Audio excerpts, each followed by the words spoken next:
England की राजगद्दी साल 1509 से लेकर 1547 तक हेनरी के हाथों में हुआ करती थी। राजा हेनरी की कई पत्नियां और एलिजाबेथ व मैरी नामक दो बेटियां थीं। इनमें से मैरी राजा की पहली पत्नी की बेटी थी। राजा हेनरी को मैरी ज़्यादा पसंद नहीं थी, इसलिए वो उसके साथ बुरा व्यवहार करते थे। मैरी महल के नौकरों के साथ महल का काम करती थी। अगर मैरी कुछ कह भी दे तो राजा उसकी कोई बात नहीं मानते थे। 1547 में जब राजा हेनरी की मौत हो गई तो प्रजा की इच्छा अनुसार 16 शताब्दी के दौरान हेनरी की पहली बेटी मैरी को इंग्लैंड की राजगद्दी दे दी। वह इंग्लैंड की रानी बन गई। उस समय इंग्लैंड की हालत बहुत अच्छे नहीं थे। इंग्लैंड कैथोलिक और प्रोटेस्टेंट इन दो धर्मों के बीच में बंट गया था।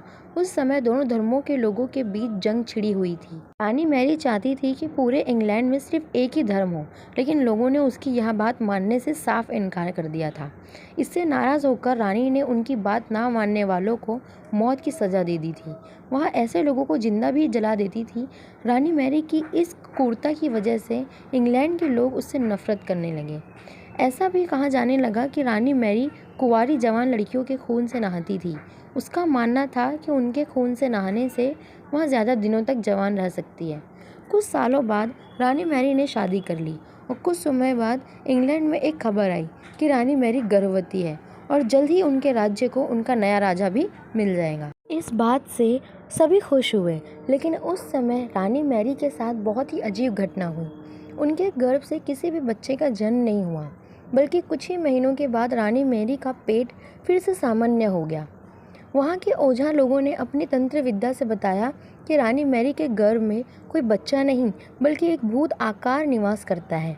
कुछ समय बाद फिर रानी मैरी के गर्भ में वही भूत आकर रहने लगा और वह फिर से गर्भवती हो गई।